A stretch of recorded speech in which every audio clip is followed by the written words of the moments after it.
భారత్ క్రికెట్లో 15 ఏళ్ల వయసులోనే ఐపీఎల్ వంటి ప్రపంచ స్థాయి లీగ్లో దిగ్గజ బౌలర్లను వణికిస్తున్న వైభవ్ సూర్యవంశీ ఇప్పుడు హాట్ టాపిక్ గా మారాడు.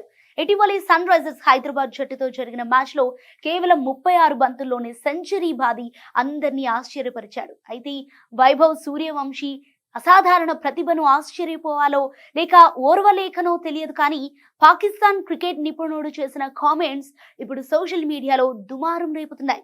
అతని బ్యాట్ ను ఒకసారి ల్యాబ్ కు పంపించి పరీక్షించాలి. డోపింగ్ టెస్టులు చేసినట్లుగా బ్యాట్ ను కూడా చెక్ చేయాలి. బహుశా అతను తన బ్యాట్ లో ఆర్టిఫిషియల్ ఇంటెలిజెన్స్ చిప్ వాడుతున్నాడేమో అనిపిస్తోంది. అతని ఆట తీరు చూస్తుంటే అది సహజమైన ప్లేయర్ లా కాకుండా ప్రోగ్రామ్ చేసిన రోబోలా ఉందని పేర్కొన్నారు. కేవలం 15 ఏళ్ల వయసులో ఇలాంటి పవర్ హిట్టింగ్ చేయటం నమ్మశక్యంగా లేదని వాదించారు.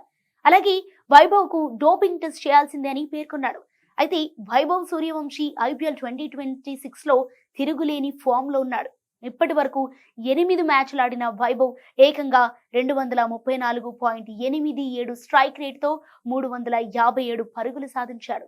ఇందులో ఓ సెంచరీతో పాటు 2 హాఫ్ సెంచరీలున్నాయి. గత ఏడాది గుజరాత్ టైటాన్స్ పై 35 బంతుల్లోనే సెంచరీ చేసి ఐపీఎల్ చరిత్రలో రెండో వేగవంతమైన శతకాన్ని నమోదు చేసిన వైభవ్ ఈ ఏడాది హైదరాబాద్ పై 36 బంతుల్లోనే సెంచరీ బాది తన రికార్డును పదిలం చేసుకున్నాడు. అయితే పాకిస్తాన్ నిపుణుడు చేసిన ఈ ఏఐ చిప్ కామెంట్లపై భారత క్రికెట్ అభిమానులు ఘాటుగా స్పందిస్తున్నారు. భారత యువ ఆటగాళ్ల ఎదుగుదలను చూసి ఓర్వలేక పాకిస్తానీలు ఇలాంటి పిచ్చి ఆరోపణలు చేస్తున్నారని మండిపడుతున్నారు.